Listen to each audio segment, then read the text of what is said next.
모두가 주님 앞에 나와서 신령과 진정한 마음으로 하나님을 예배할 때 지난 한 주간 동안의 우리의 모든 삶을 주님 앞에 돌아보며 그리고 우리가 하나님 앞에 거룩한 산점으로 드려질 예배자로 세워질 수 있도록 우리 예배를 준비하며 하나님 앞에 기도하는 시간을 갖길 원합니다. 특별히 예배소서 3장에 이렇게 기록합니다. 3장 16절에 그의 영광의 풍성함을 따라 그의 생명으로 말미암아 너희 속사람을 능력으로 강건하게 하시오며 주님께서 우리에게 하나님의 성령을 부어주셔서 우리의 마음을 새롭게 하시고 또 우리의 속사람을 강건케 하길 원하십니다.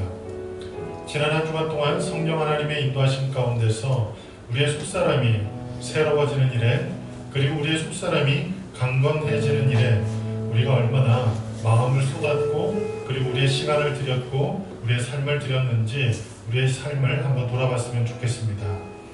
우리 앞에 놓여있는 그 현실의 무게 때문에 혹은 우리가 해결해야 될 여러 가지 일들의 어떤 분주함 때문에 우리에게 역사하시는 그 성령 하나님의 그 은혜 그리고 우리의 삶 속에 역사하셔서 우리의 속사람을 새롭게 하시고 우리의 속사람을 강건케 하시는 그 하나님의 은혜를 우리가 받지도 그리고 경험하지도 그리고 발견하지도 못했다면 지난 한 주간 동안의 우리의 삶을 돌아보면서 하나님 앞에 회개하고 그리고 오늘 이 시간 주님께서 우리에게 성령을 부어주셔서 우리를 새롭게 하시고 또 우리를 강건케 하시는 그 은혜를 경험하기 위해서 우리 예배를 준비하며 다 같이 묵상하며 하나님 앞에 기도하겠습니다. 다 같이 기도합니다.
이 시간 다 같이 그 자리에서 일어나셔서 우리의 신앙을 서로 준비하고 주님 앞에 고백하겠습니다. 나는 전능하신 아버지 하나님 천지의 창조주를 믿습니다. 나는 그의 유일하신 아들 우리 주 예수 그리스도를 믿습니다.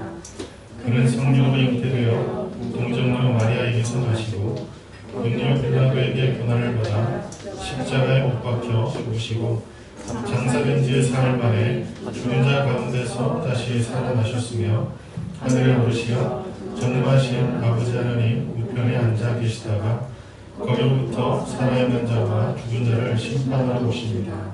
나는 성령을 믿으며 거룩한 공교회와 성도의 교제와 죄를 용서받는 것과 몸의 부활과 영생을 믿습니다. 아멘. 사랑과 은혜가 풍성하신 하나님 아버지, 하루하루 살아가는 것이 전쟁터 같은 삶을 멈추고 주의 성전을 사모하며 주의 예배를 사모하며 거룩한 주일 우리의 피난처 되신 하나님께 예배드리게 하심 감사드립니다. 죄로 말미암아 죽을 수밖에 없었던 우리들이 오늘 이 자리에 나와서 예배드리는 것 자체가 기적이며 은혜임을 고백합니다.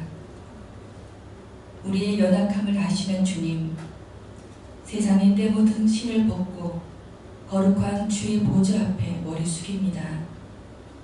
주의 몸된 교회로 온전히 서지 못하고 기도를 쉬는 죄, 말씀 앞에 바로 서지 못한 죄, 마음으로 입술로 지은 죄들을 용서하여 주시옵소서. 이 시간 주의 보혈로 깨끗이 씻어주시고 이 예배를 통하여 새로운 마음 허락하여 주시옵소서. 오늘도 밤을 지새도록 고민하며 우리의 힘으로 해결하지 못하는 어려운 문제들을 가지고 나왔습니다.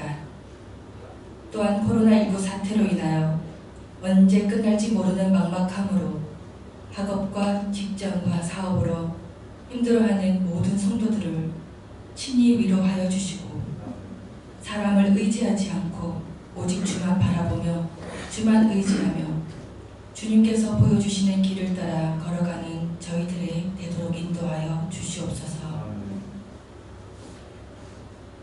하나님 아버지, 이 땅에 세우신 부다페스트 한인 선교교회를 위하여 기도합니다. 이 성전에서 회개의 기도가, 남을 위한 중보의 기도가 끊어지지 않게 하시고 아이들의 제잘거리는 소리가 언제나 들리게 하시며 청년들의 뜨거운 기도와 찬양 소리가 점점 더 커지는 역사가 있게 하여 주시옵소서. 구원의 복음을 전하는 일꾼들을 세워주시고 선교의 사역을 잘 감당하며 각자의 일터와 학업 가운데 사명자로서 주님이 기뻐하시는 교회로 세워주시옵소서. 오늘도 세우신 목사님의 말씀을 통하여 들려주시는 말씀을 들을 귀를 열어주시옵소서. 주의 음성을 마음에 새기고 돌아가는 귀한 은혜의 예배 허락하여 주시옵소서. 눈에 보이지 않게 섬기는 모든 손길들도 기억하여 주시고 홀로 영광 받아 주시옵소서. 감사드리오며 예수님의 이름으로 기도드립니다. 아멘. 함께 은혜 나누실 하나님의 말씀은 누가복음 9장 37절로 50절까지 말씀입니다. 이제 함께 은혜 나누실 하나님의 말씀은 누가복음 9장 37절로 50절까지 말씀입니다. 우리 그 자리에서 다 같이 일어나셔서 누가복음 9장 37절로 50절까지 말씀을 합독하시겠습니다. 이튿날 산에서 내려오시니 큰 무리가 맞을세 무리 중에 한 사람이 소리질러 이르되 선생님, 청컨대 내 아들을 돌봐 주옵소서. 이는 내 외아들이니이다. 귀신이 그를 잡아 갑자기 부르짖게 하고 경련을 일으켜 거품을 흘리게 하며 몹시 상하게 하고야 겨우 떠나가나이다. 당신의 제자들에게 내쫓아 주기를 구하였으나 그들이 능히 못하나이다. 예수께서 대답하여 이르시되 믿음이 없고 패역한 세대여, 내가 얼마나 너희와 함께 있으며 너희에게 참으리요. 내 아들을 이리로 데려오라 하시니 올 때에 귀신이 그를 거꾸로 들이고 심한 경련을 일으키게 하느니라. 예수께서 돌아온 귀신을 꾸짖으시고 아이를 낳게 하사 그 아버지에게 도와주시니 사람들이 다 하나님의 위엄에 놀라니라. 그들이 다 그 하시는 모든 일을 놀랍게 일세 예수께서 제자들에게 이르시되 이 말을 너희 귀에 담아두라. 인자가 장차 사람들의 손에 넘겨지리라 하시되 그들이 이 말씀을 알지 못하니 이는 그들로 깨닫지 못하게 숨김바 되었습니다. 또 그들은 이 말씀을 묻기도 두려워하더라. 제자 중에서 누가 그냐 하는 변론이 일어나니 예수께서 그러하면 변론한 것을 하시고 어린아이 하나를 데려다가 자기 곁에 세우시고 그들에게 이르시되 누구든지 내 이름으로 이런 어린아이를 영접하면 곧 나를 영접하며 또 누구든지 나를 영접하면 곧 나를 보내신 이를 영접함이라. 너희 모든 사람 중에 가장 작은 그가 큰 자니라. 요한이 여짜오되 주여 어떤 사람이 주의 이름으로 귀신을 내쫓는 것을 우리가 보고 우리와 함께 따르지 아니하므로 금하였나이다. 예수께서 이르시되 금하지 말라. 너희를 반대하지 않는 자는 너희를 위하는 자니라 하시니라. 아멘. 우리 자리에 앉기 전에 성도의 다짐 고백하고 자리에 앉겠습니다. 성도의 다짐 양보하지 않겠습니다. 첫째, 나는 하나님께 예배 드리는 것을 양보하지 않겠습니다. 둘째, 나는 하나님의 말씀을 묵상하는 것을 양보하지 않겠습니다. 셋째, 나는 하나님께 기도하는 것을 양보하지 않겠습니다. 우리 옆에 분과 당신은 축복의 통로입니다. 서로 인사하며 자리에 앉겠습니다.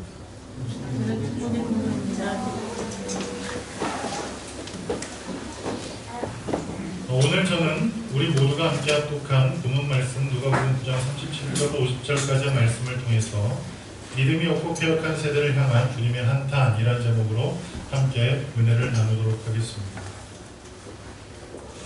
우리는 지난주에 끊임없이 우리를 향해서 말씀하시는 하나님에 대해서 그리고 그것을 들어야 하는 우리들에 대해서 씨 뿌리는 자의 비유의 말씀을 통해 함께 은혜를 나누었습니다.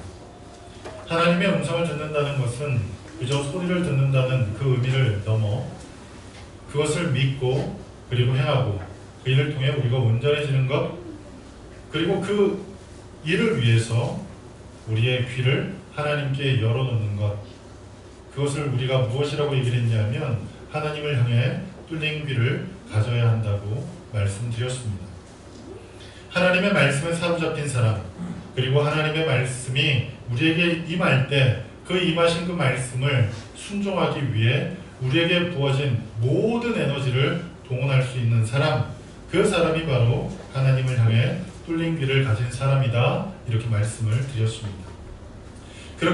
그리고 이렇게 하나님을 향해서 뚫린 귀를 가져서 우리가 하나님의 말씀을 온전히 듣고 그것을 온전히 행하게 되면 우리 안에 열매가 맺혀지게 될 텐데, 그 열매를 통해 하나님께는 영광이 될 것이고 우리 모두는 예수 그리스도의 제자가 될 수 있다고 말씀을 전했습니다. 특별히 오늘 우리가 함께 합독한 본문 말씀을 통해서 이제 우리는 예수님께서 이 세대를 향해서, 믿음 없고 패역한 세대를 향해서 한탄하시는 그 내용에 대해서 함께 살펴보려고 합니다. 특별히 예수님께서 그의 제자들 가운데 베드로와 요한과 야고보를 따로 부르시고 그들을 데리고 기도하시러 산에 오르셨습니다. 산에 올라 예수님께서 기도하시는 그 순간에 놀라운 일이 벌어졌는데, 예수님의 용모가 변하시고, 그리고 예수님이 흰 옷을 입으시고, 그리고 광채가 나기 시작했습니다. 그럼 그때에 갑자기 예수님께서 그 누군가와 이야기하시는 모습을 발견하게 되는데, 그 사람들을 자세히 보니 모세와 엘리야였다는 사실입니다. 생전에 경험할 수 없는 그 놀라운 일들을 경험한 사도 베드로가 예수님을 향해서 이렇게 얘기를 합니다. 예수님, 우리가 있는 이곳이 바로 천국입니다. 이곳에 있는 게 너무나 좋기 때문에 우리가 이곳에서 천막 3개를 짓겠습니다. 하나는 예수님을 위해서, 하나는 모세를 위해서, 그리고 하나는 엘리야를 위해서 천막을 짓고 우리가 여기 계속 있었으면 좋겠습니다. 그렇게 이야기를 했습니다. 그런데 이러한 제자들의 바람과는 달리 예수님은 제자들과 함께 산에서 내려오길 원하셨고, 그리고 내려오시자마자 한 일을 당하게 됩니다. 그 내용이 바로 오늘 본문에 기록된 말씀입니다. 오늘 말씀을 보면 귀신 들려 격렬하며 거품을 물고 쓰러지는 자신의 아들을 데리고 온 한 아버지의 딱한 사연이 기록됩니다. 그리고 그 아버지가 귀신 들린 그 아이를 데리고 제자들에게 왔을 때, 그리고 그 제자들에게 그 아이를 고쳐달라고 요구했을 때, 제자들이 그 이야기를 듣고 그 아이를 능히 고치지 못했다는 사실을 예수님께 직구하게 됩니다. 그 이야기를 듣고 예수님께서 하신 말씀이 무엇입니까? 바로 오늘 우리가 읽은 이 말씀, 곧 믿음 없고 패역한 세대라고 말씀하시는 그 예수님의 이야기가 들려지게 됐습니다. 그러면 왜 예수님은 그 세대를 향해서 믿음이 없고 패역한 세대라고 말씀하셨을까요? 첫 번째는 귀신 들린 이 아이를 능히 고치지 못한 제자들을 꾸짖으셨다는 사실입니다. 예수님께서는 제자들에게 이미 귀신을 제어하고 모든 병을 고치는 능력과 권세를 주셨다고 성경은 기록합니다. 우리 누가복음 9장 1절을 다 같이 함께 합독하겠습니다. 시작. 예수께서 12 제자를 불러 모으사 모든 귀신을 제어하며 병을 고치는 능력과 권위를 주시고. 아멘. 그리고 이러한 능력을 받은 제자들은 실질적으로 복음을 전하는 그 사역 현장에서 많은 사람들이 병을 치유받는 그 모습을 경험하게 됩니다. 제자들이 예수님께서 부여하신 그 능력 그리고 그 권세를 가지고 병든 자를 그 복음 전하는 사역 현장에서 치료했다는 사실입니다. 누가복음 9장 6절입니다.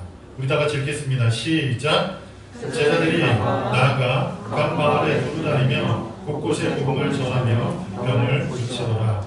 아멘. 여러분, 이것은 무엇을 의미합니까? 제자들에게는 이미 병을 고칠 수 있는 능력이 있었고 실제로 그들은 그 사역 현장에서 그것을 경험했다는 사실입니다. 그런데 예수님께서 기도하러 산에 올라가시는 동안 절박한 심정으로 자신들을 찾아온 귀신 들린 아이, 그리고 그 귀신 들린 아이의 아버지의 그 간곡한 요청을 듣고도 능히 그 일을, 그 문제를 해결하지 못했다는 사실입니다. 한마디로 말해 제자들은 무능력한 상태가 되어버리고 말았다는 것입니다. 예수님께서 제자들에게 주신 그 능력은 일회용이 아닙니다. 그리고 특별한 어떤 때에만 사용할 수 있는 그런 능력 또한 아니라는 사실입니다. 그럼에도 불구하고 제자들은 귀신 들린 아이를 고칠 수 없었다는 사실입니다. 도대체 왜? 도대체 무엇 때문에 제자들은 그 귀신 들린 아이를 고치지 못했을까요? 그 이유를 알기 위해 마가복음 16장 17절을 보며 우리는 그 해답을 찾아보려고 합니다. 우리 마가복음 16장 17절입니다. 다 같이 읽겠습니다.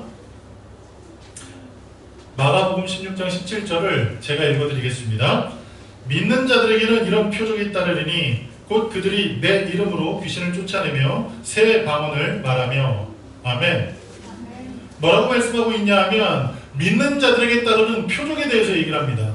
믿으면 이런 표적들이 나타날 텐데 그 중에 하나가 무엇이냐면 바로 귀신 들린 사람을 치유할 수 있다는 것입니다. 귀신을 쫓아낼 수 있다고 말씀하고 계신 것입니다.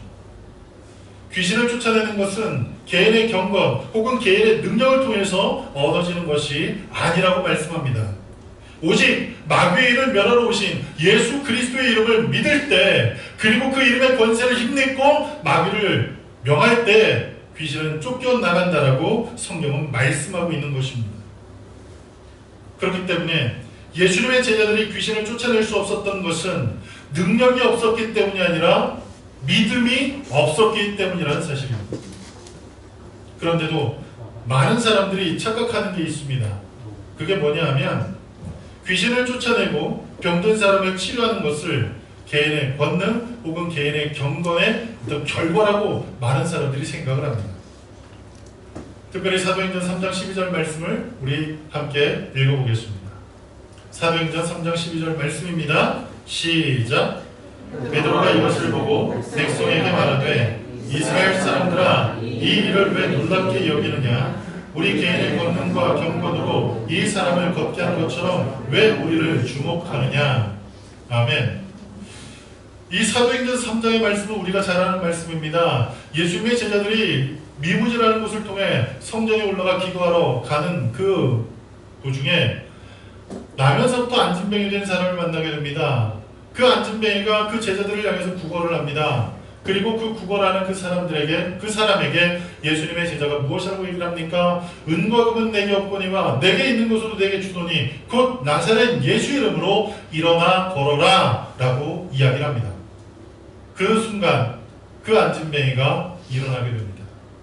나면서부터 안진뱅이였던 그 안진뱅이가 일어나서 걷기도 하고 뛰기도 하며 하나님을 찬양하는 그 놀라운 광경을 목격하게 됩니다. 그 광경을 목격했던 무수히 많은 사람들이 그 일을 행했던 제자들을 경외의 눈으로 바라보기 시작합니다. 그때 그 사람들을 향해서 베드로가 이야기한 것이 무엇입니까? 바로 3장 12절에 있는 말씀처럼 그 안진뱅이를 걷게 한 것은 우리의 경건도 우리의 능력도 아닌 오직 예수님의 이름 때문이라고 베드로가 이야기한 것입니다. 많은 사람들의 이 병을 치료하는 것, 그것을 많은 사람들은 어떤 특별한 사람만, 특별한 능력을 소유한 사람만 그 병들을 혹은 귀신을 쫓아낼 수 있다라고 생각을 합니다. 그래서 그러한 사람들을 경외하고 그리고 그 사람을 추종하게 됩니다. 그런데 병든 사람이 치료되고 귀신이 쫓겨나가는 것은 개인의 경건이 아니고 그리고 개인의 능력이 아니고 오직 예수님의 이름으로만 가능하고 오직 그것을 믿는 사람을 통해서만 가능하다는 사실을 믿는 저와 여러분 되길 간절히 축복합니다.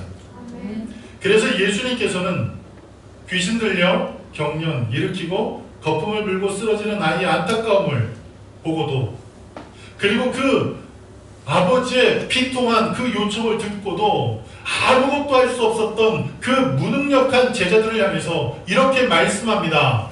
믿음 없는 세대라고 말씀합니다. 이미 주님께서는 그 모든 질병을 그리고 귀신을 쫓아낼 수 있는 능력을 주셨음에도 그것을 믿지 못했던 그 제자들을 향해서 믿음 없는 세대라고 말씀하셨다는 것입니다. 그리고 두 번째로 예수님께서 그 사람들을 향해서 믿음 없고 폐역한 세대라고 말씀하신 이유는 예수님을 구세주로 믿지 않았기 때문이라고 말씀하고 있습니다. 예수님께서는 제자들을 향해서 이렇게 말씀하십니다. 누가복음 9장 44절입니다. 우리 다 같이 읽겠습니다. 시작.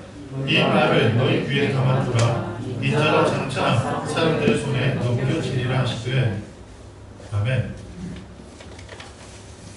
예수님께서는 제자들에게 이렇게 말씀합니다. 이제 내가 머지않아서 사람들의 손에 넘겨질 때가 올 것이다 라고 얘기를 합니다. 그런데 이 말씀에서 우리들이 주의 깊게 살펴야 할 것이 있습니다. 그게 뭐냐 하면 예수님께서 그 제자들에게 특별히 강조하신 게 있어요. 그게 뭐냐 하면 내가 하는 이야기를 귀담아 들어라. 귀담아 들어라 라는 것입니다. 귀담아 들어라. 이것은 어떤 의미냐면 명심하라는 거예요. 그리고 마음에 이 담아두라는 거예요. 그리고 그것을 기억하라는 것입니다. 예수님께서 제자들에게 귀담아두라고 말씀한 그 내용이 무엇일까? 그 무엇일까? 이게 굉장히 중요해요. 왜냐하면 예수님께서 이것을 귀담아 두어라 라고 말씀하셨기 때문에 그것이 뭔지 알아야 되지 않겠습니까? 귀담아두고 기억해야 될 이야기를 그 다음에 나와 있는 예수님께서 장차 사람들의 손에 넘겨질 것이다 라는 이 말씀으로 우리가 생각한다면 오늘 이 말씀을 우리는 잘못 이해하는 거예요. 예수님께서 귀담아 두어라 라고 말씀한 이 말씀을 내가 머지않아서 사람들 손에 넘겨질 때가 올 것이다 라는 이 말씀으로 이해한다면 이 말씀을 우리는 온전히 이해할 수가 없다는 거예요. 잘못 이해한다는 거예요.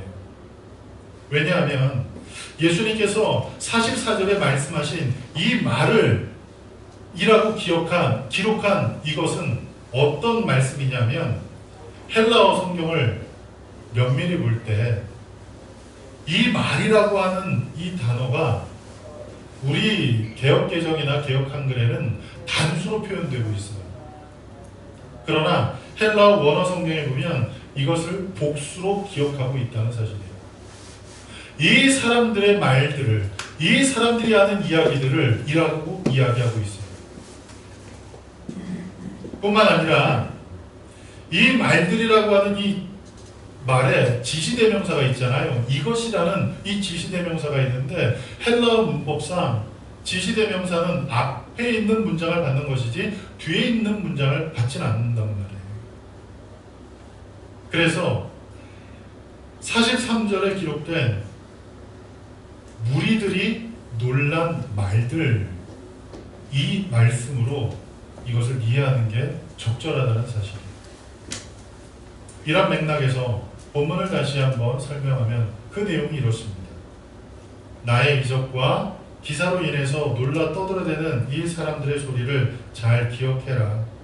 왜냐하면 내가 바로 이 사람들의 손에 의해서 넘겨질 것이기 때문이다 라는 것입니다. 예수님께서 명심하라고 말씀하는 것, 예수님께서 귀담아 두라고 말씀하시는 그 이야기는 무엇이냐면 바로 귀신 들린 아이가 치료되는 그 현장을 목격한 사람들이 무수히 많은 말들로 하나님을 찬양했던 그 이야기를 너희들은 반드시 기억해야 할 것이라고 말씀하고 있는 거예요. 왜냐하면 그렇게 하나님을 찬양했던 그 사람들이 결국 나를, 예수님을 십자가에 못 박히는 일에 넘겨주게 될 것이라고 예수님께서 말씀하고 계신 거예요. 예수님께서는 기회에 있을 때마다 하나님의 아들이심과 영생을 주시는 구원자이심을 많은 사람들에게 그리고 제자들에게 이야기를 했습니다. 그런데 제자들은 그리고 많은 사람들은 그 이야기에 관심이 없었습니다. 우리의 죄를 구원할 구세주라는 사실에 관심을 두기보다는 오히려 예수님께서 어느 한 날에 이스라엘을 회복하시고 그리고 이스라엘을 해방시킬 메시아로 여기는 것을 더 기뻐했다는 사실이에요. 자신들의 삶의 문제, 자신들이 당하고 있는 인생의 문제를 해결해 줄 정치적인 메시아로 여기기를 더 기뻐했다는 사실입니다. 예수님께서는 십자가의 고난을 당하게 될 자신의 현실보다는 오히려 자신의 이 기사와 이적, 그것을 보고 하나님의 위엄이라고 이야기했던 그 사람들이 자신을 배반하고 그리고 자신을 떠날 그 사실을 아셨기 때문에 그들을 향해서 한탄하시며 이렇게 말씀합니다. 믿음 없고 패역한 세대라고 말씀하고 있는 거예요. 자신이 보고 싶은 것만 보고 자신이 듣고 싶은 것만을 듣는 사람들은 결코 예수님을 구주로 믿고 구주로 영접할 수가 없습니다. 왜냐하면 예수님께서 하시는 모든 말씀과 행하신 이적을 보고 듣는 일을 통해서 그분이 정치적인 메시아가 아니라 영혼의 구세주임을 인정하고 믿기 위해서는 무엇이 필요하기 때문입니까? 바로 믿음이 필요하기 때문입니다. 그런데 예수님께서 기적을 행하시는 그 현장에서 예수님께서 귀신을 쫓아내는 그 현장에 있던 그 많은 사람들은 예수님을 믿음으로 보기보다는 자신들의 관점으로 그리고 자신들이 바라는 그 메시아의 이미지로 예수 그리스도를 보았기 때문에 예수님을 구주로 영접하지 못했다는 사실입니다. 뿐만 아니라 예수님의 제자들도 예수님께서 지금 충격적인 얘기를 하는 거 아닙니까? 내가 사람들에 의해서 사람들 손에 넘겨질 것이다. 사람들 손에 넘겨질 때가 장차 올 것이다. 그 이야기를 하실 그때에 그 이야기를 들으면 제자들이 마음이 비통해야 되지 않겠습니까? 적어도 예수님의 제자라면 예수님이 앞으로 당할 장차 그 순환에 대해서 생각하며 비통해야 되지 않겠습니까? 그런데 제자들 또한 거의 관심이 없었어요. 예수님의 당할 그 고난, 그것에 관심이 없었어요. 제자들도 무엇에 관심이 있었느냐? 예수님은 정치적인 메시아로 이스라엘을 머지않아 해방하실 것이고 그 해방하실 그 날에 우리도 또한 예수님과 더불어 이제 이 왕, 좌우편에 그리고 왕으로 그리고 우리가 세움받을 것이다라는 어떤 기대들이 그들에게 있었기 때문에 고난받는 예수님을, 십자가를 지실 예수님을 상상하기도 싫었고 그 예수님을 기대하지도 않았다는 사실입니다. 이와 같이 예수 그리스도를 구세주로 믿지 않는 그 세대를 향해서 예수님께서 폐역하고 믿음 없는 세대라고 말씀하신 것입니다. 그리고 세 번째로 하늘의 신령한 복이 아닌 이 땅의 것에 취해 있는 그 사람들 때문에 예수님께서는 믿음 없고 폐역한 세대라고 그 사람들을 향해 말씀하셨습니다. 예수님께서 제자들을 향해서 믿음 없고 패역한 이 모습에 대해 통탄하시며 그들을 꾸짖으실 때 제자들은 뭐 하고 있었습니까? 오늘 우리가 읽은 이 말씀을 보면 예수님의 제자들이 가버나움을 가는 길 위에 있었어요. 귀신 들린 아이를 쫓아내고 예수님과 함께 가버나움을 향해 가기 위해서 길을 떠나는 그 순간에 제자들이 무엇을 하기 시작했냐면 예수님께서 하신 말씀, 곧 믿음 없고 패역한 세대라는 그 말씀을 귀에 담아두고 돌이켜 회개하고 그리고 자신들의 믿음 없음을 하나님 앞에 믿음을 구하는 그러한 모습보다는 오히려 길을 걸어가면서 서로 논쟁하기 시작했다는 거예요. 그 논쟁이 무엇이냐면 누가 큰 사람이냐, 이 논쟁이었어요. 예수님의 말씀에는 관심을 두지 않고 저마다 자기 마음 가운데 생각하는 저마다 자기 마음 가운데 꿈꾸는 그러한 그 미래를 생각하면서 서로 논쟁하기 시작했는데 그 논쟁거리가 무엇이냐면 앞으로 장차 예수님이 이스라엘의 왕이 되실 때 누가 더 높은 자리로 오를 것인가, 그것에 제자들의 마음이 있었다는 사실이에요. 비록 장소는 바뀌었지만 예수님의 제자들이라 자청하며 예수님을 따랐던 그 사람들이 자신들의 스승인 예수님이 전하신 그 말씀에는 관심이 없고 자신들의 스승인 예수님이 무엇을 생각하시는지에는 관심이 없고 오직 자신들의 영달 그리고 자신들의 그 푸른 미래에만 관심을 두는 그 제자들의 민낯이 오늘 이 말씀에서 드러나고 있다는 사실입니다. 이러한 생각들로 인해서 제자들은 비록 다른 사람들도 예수님의 이름으로 아마 귀신을 쫓아냈었나 봅니다.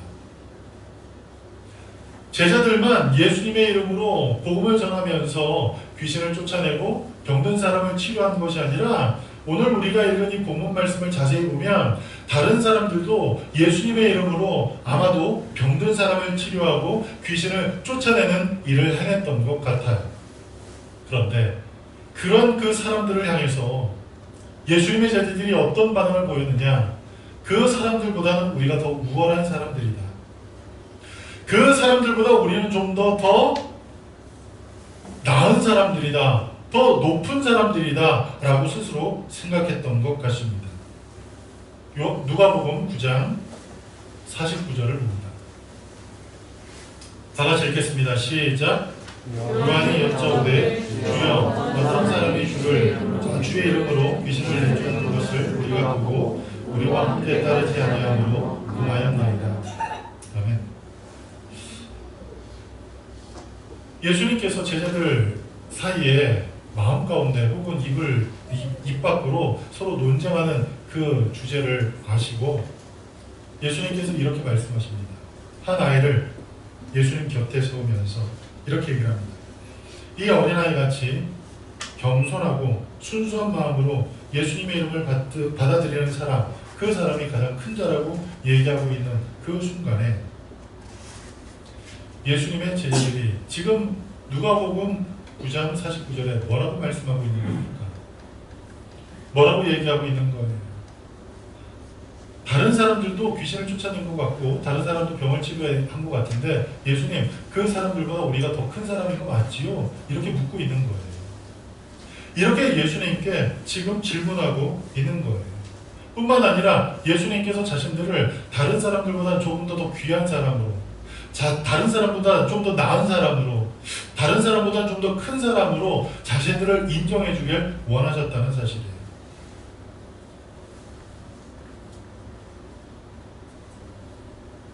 제자들은 예수님께서 장차 영광 가운데 이스라엘을 회복하실 그때에 자신들이야말로 예수님과 함께 높은 자리에 앉을 적임자들이라고 스스로 생각했습니다. 그런 사람들이었기 때문에 다른 사람들이 귀신을 쫓아내고 다른 사람들이 병을 치료하는 그것이 못마땅한 거예요. 그렇게 해서 많은 사람들이 그 사람들을 쫓아다니고 그 사람들을 대단한데 이렇게 인정하는 그것을 못마땅히 여기기 시작했다는 거예요. 자신을 더 부각시키기 위해서, 자신을 더 드러내기 위해서 스스로 누가 큰가를 자기들 스스로가 서로 논쟁했다는 사실입니다. 예수님께서는 제자들을 위시해서 무수히 많은 사람들에게 이렇게 말씀하셨습니다. 심령이 가난한 사람이 복이 있다라고 말씀하셨습니다. 그 마음이 가난한 사람이 복이 있다라고 말씀하셨습니다. 세상의 욕심을 버리고 오직 믿음의 주요 온전케 하시는 예수님만 바라보면서 하나님의 나라의 영광을 구하고 그리고 그것을 따르는 그것이 마땅하지만 예수님의 제자들은 예수님을 보면서 여전히 누가 크냐? 그리고 하늘의 영광보다는 이 땅의 더 높은 자리를 얻고자 서로 논쟁하고 서로 다투었다는 사실. 그래서 예수님께서는 이러한 사람들을 보시고 패역하다라고 말씀하신 것입니다. 이 패역하다라는 말은 사악하다라는 뜻이 있습니다. 그리고 또 뒤틀렸다는 뜻이 있고 그리고 바르지 않은 정도에 벗어나는 것을 뜻합니다.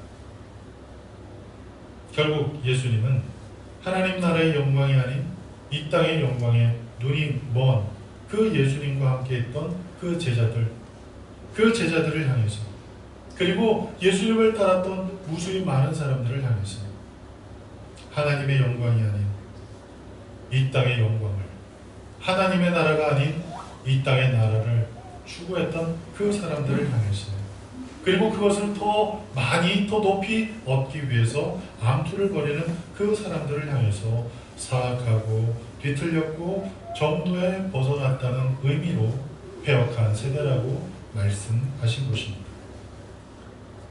사랑하는 성도 여러분, 예수님께서는 무수히 많은 사람들에게 예수님께서 행하시는 그 기적과 그리고 그 이사들을 보면서 예수님이 하나님의 아들이심과 그리고 우리의 영혼을 구원하실 구원자임을 믿길 원하셨습니다. 누가복음 7장에 보면 감옥에 있는 침례 요한이 제자들 가운데 2명을 뽑아서 예수님께 가서 당신이 진짜 메시아입니까? 만약 그렇지 않으면 또 다른 사람, 또 다른 메시아를 우리가 기다려야 되겠습니까? 라고 질문하도록 요청하는 장면이 기록되어 있습니다. 그 침례 요한의 요청대로 2명의 침례 요한의 제자들이 예수님께 와서 이렇게 묻습니다. 당신이 진짜 메시아입니까?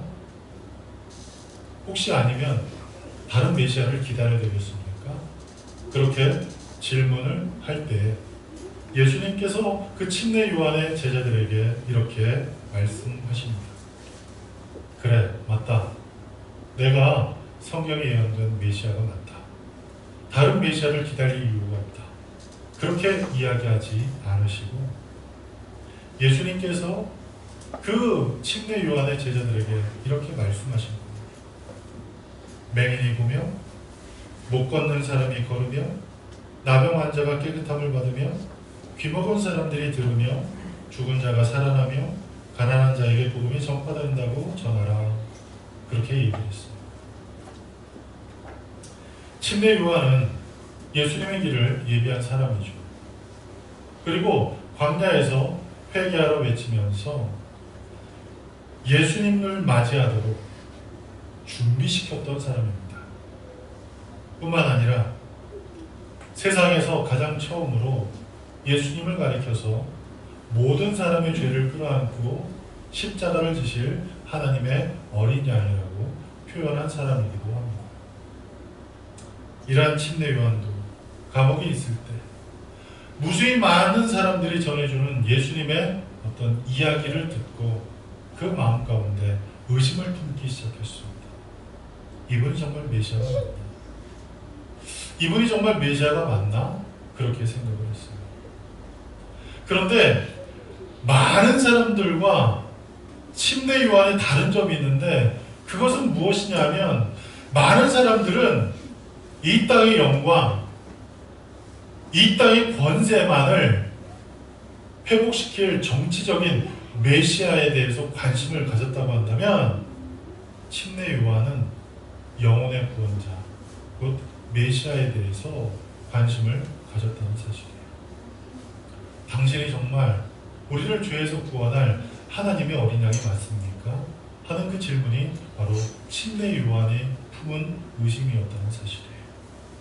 그럴 때 예수님께서는 침례 요한에게 직접적으로 내가 그 사람 맞다! 라고 자기 스스로를 변호하기보다는 오히려 성경에 예언되어진 그 말씀을 전해주는 일을 통해서 그리고 성경에 기록된 그 말씀이, 그 예언된 말씀이 성취되고 있는 그 현실을 그 침례 요한에게 전해주는 그 일을 통해서 더욱더 확실하게 예수님이 영혼의 구원자고 메시아임을 믿도록 하셨다는 사실이에요. 이사야 35장 그리고 61장에는 이러한 이야기가 나와요. 그 이야기가 뭐냐 하면 바로 예수님께서 하신 말씀, 곧 맹인이 보고 못 걷는 사람이 걷고 나병 환자가 깨끗함을 받고 귀 먹은 사람들이 듣고 죽은 자가 살아나고 가난한 자에게 복음이 전파된다는 이 말씀이 이사야 35장 그리고 61장에 예언되어 있다는 사실이에요. 700여 년 전에 예언되어진 그 말씀이 메시아 예수 그리스도를 통해서 성취되고 있다는 그 사실을 전해주는 그 일을 통해서 개인의 주장이 아니라 하나님의 예언의 말씀이 성취되고 있기 때문에 나는 메시아가 맞다는 그 사실을 예수님이 침례 요한에게 증거해 주셨다는 사실이에요. 이 말씀을 통해서 우리는 무엇을 얻습니까?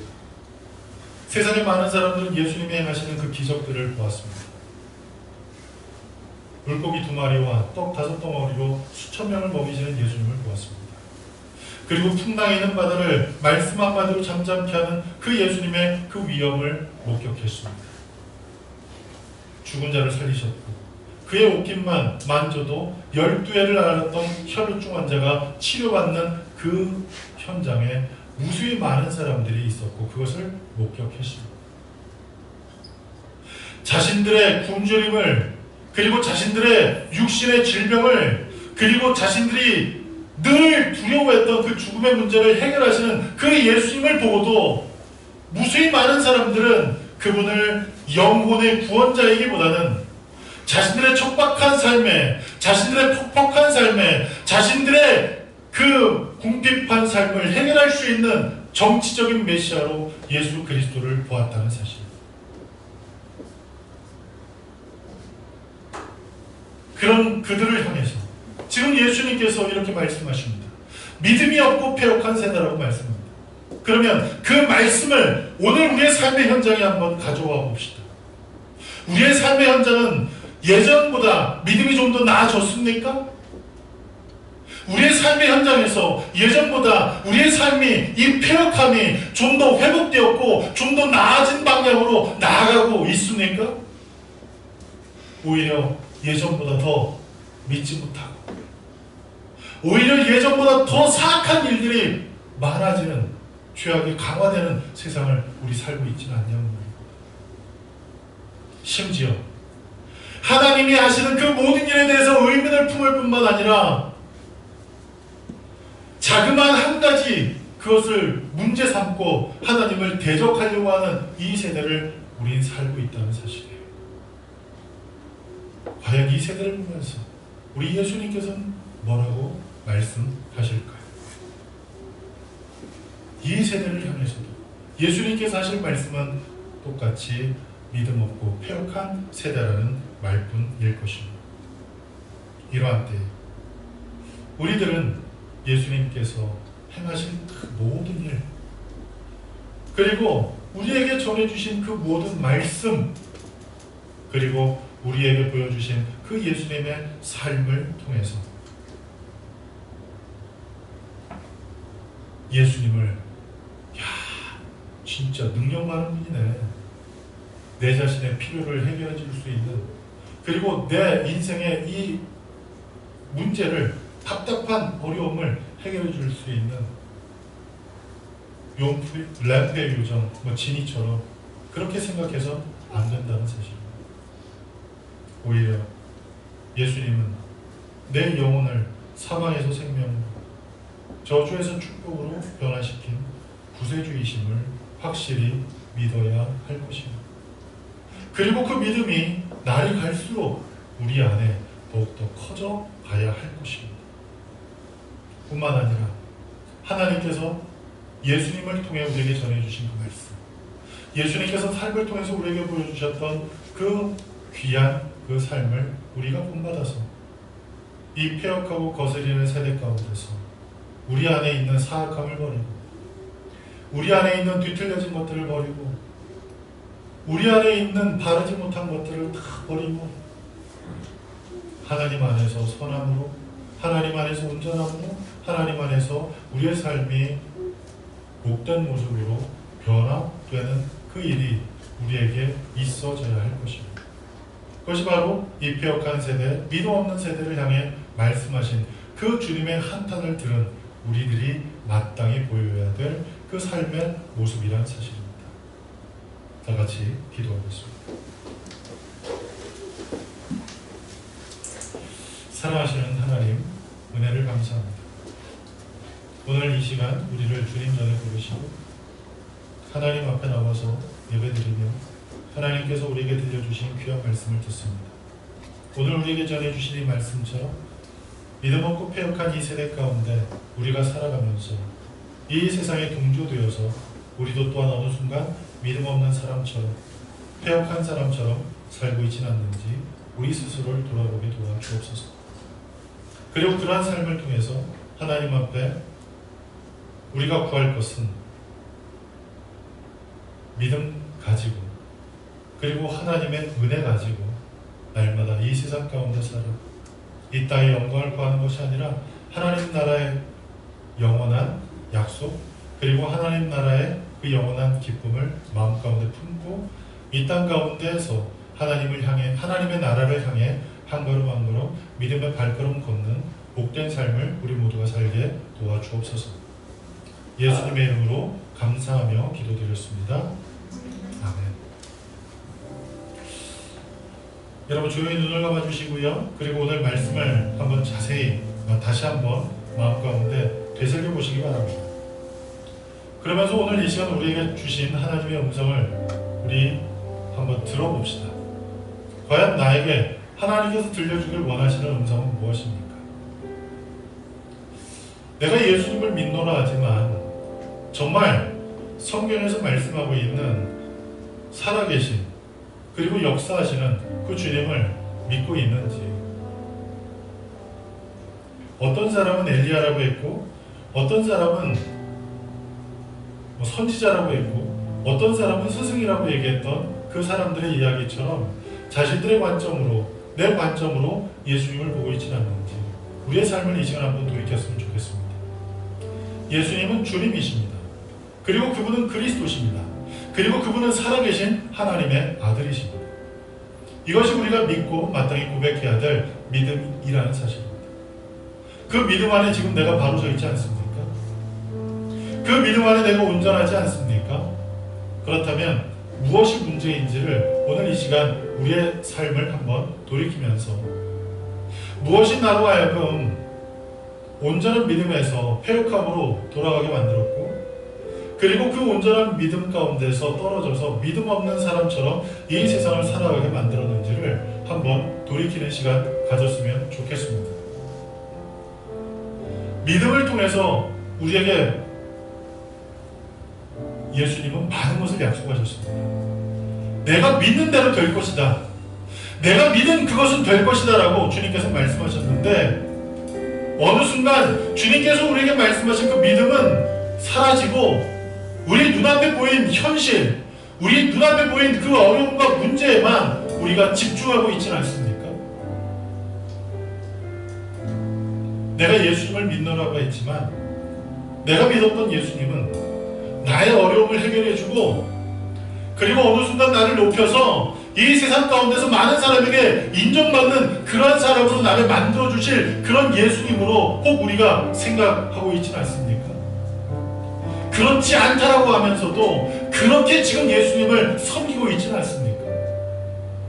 그렇다면 오늘 이 시간 그 모든 것을 내려놓고 주는 그리스도시고 살아계신 하나님의 아들이심을 우리가 온전히 믿으면서 그 믿음 안에서 이 패역한 세대에 비록 살고 있지만 사악함을 버리고, 그리고 우리 안에 뒤틀려진 것들을 버리고, 그리고 우리 안에 바르지 못한 이 믿음의 모습들을 버리고 온전한 가운데 주님 앞에 서야 할 것입니다.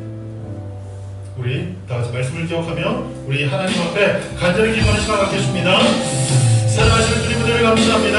하나님의 놀라운 사랑, 하나님의 놀라운 은혜를 의지하며 오늘 이 시간 주님 앞에 나왔습니다.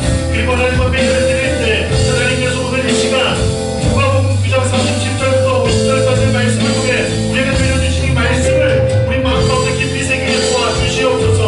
주님께서 이 세대 가운데 오셔서 무수히 많은 병력을 치유하셨고 귀신 들린 사람을 고치시는 그 은혜 가운데 정말 알려주길 원하시는 것, 정말 보여주길 원하시는 것, 그것은 바로 예수님의 분이심을 보여주길 원하셨습니다. 무수히 많은 사람들이 그 모습을 보여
가운데 마음을 빼앗겨 이 세계 장국과 아버지 이 세계의 사랑과 그리고 이 땅에 그 아버지 높아진 것만에 우리의 마음을 뺏기지 않게 하여 주옵소서.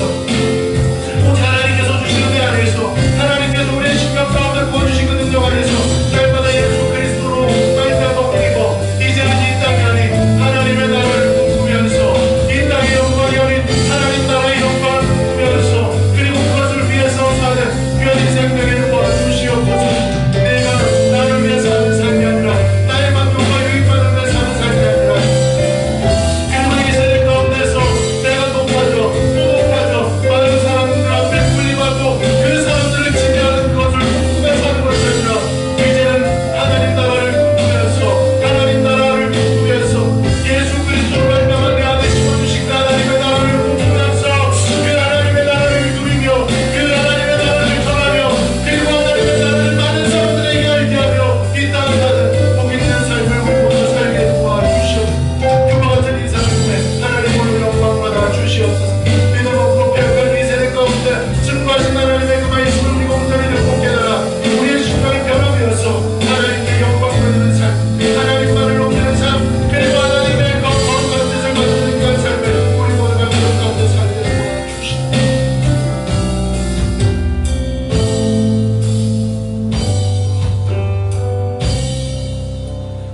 사랑하시는 하나님, 하나님의 은혜를 감사합니다. 우리가 이 세대를 살면서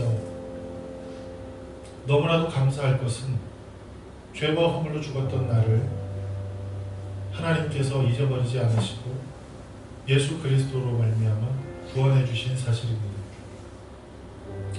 하나님께서 먼저 내게 손 내밀어 주셨고 너는 내 것이라 말씀하시는 그 일을 통해서 우리를 영원한 사망에서 생명으로 옮겨 주셨습니다. 이 모든 일은 내 힘으로 된 것이 아니고 내 능력으로 된 것이 아닙니다. 오직 예수 그리스도께서 십자가를 지신 분, 오직 예수 그리스도께서 부활하신 그 능력으로 말미암아 내게 주어진 이 놀라운 은혜, 놀라운 축복임을 우리 잊지 않게 도와주옵소서. 그리고 그 사실이 우리 마음 가운데 믿어지는 그 일을 통해 이제는 이 세대를 살며 우리가 믿음 없는 그런 삶으로 우리의 삶을 스스로 전락시키지 않게 도와주옵소서.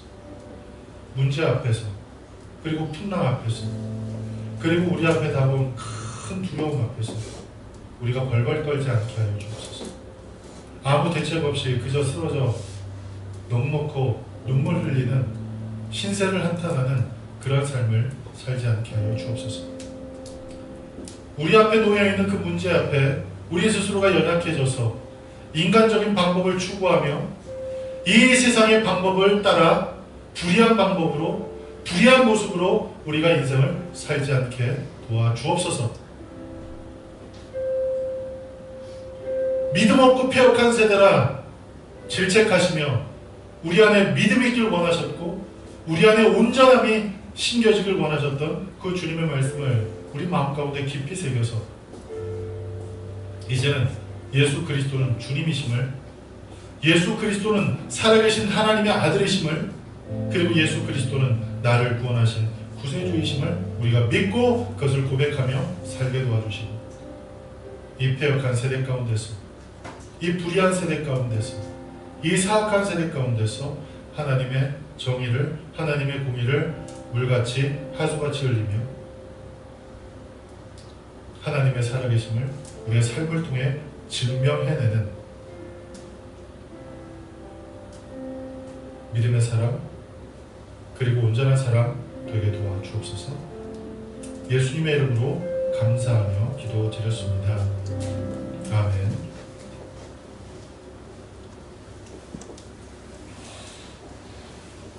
우리 이 시간 다 같이 좋으신 하나님 찬송드리면서 하나님 앞에 봉헌하는 시간 갖겠습니다. 꼭 봉헌하지 못하신 분들은 뒤에 봉헌함이 준비되어 있습니다. 성전 예배당 뒤편에 봉헌함이 준비되어 있는데 그 봉헌함에 봉헌하시면 되겠습니다. 우리 좋으신 하나님 찬양합니다. 좋으신 하나님 이신 하나님 참 좋으신 나의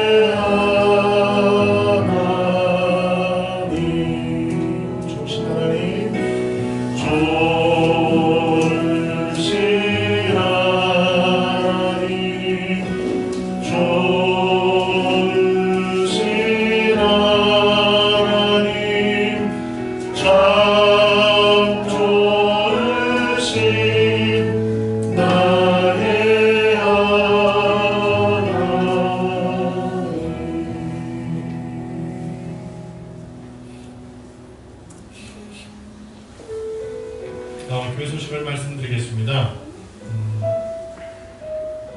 우리 교회에서 이제 말씀으로 우리가 더욱더 풍성한 삶을 누리기 위해 성경 파노라마를 다음 주 주일부터 이제 개강을 하게 됩니다. 12주 과정으로 시작하게 될 텐데 오늘까지 접수가 마감입니다. 오늘까지 접수가 마감입니다. 성경을 우리가 보는 여러 가지 방법이 있는데 그 중에 하나가 뭐냐면 성경을 하나씩 보는 거예요. 창세기면 창세기, 민수기면 민수기 이렇게 보는 방법이 있어요.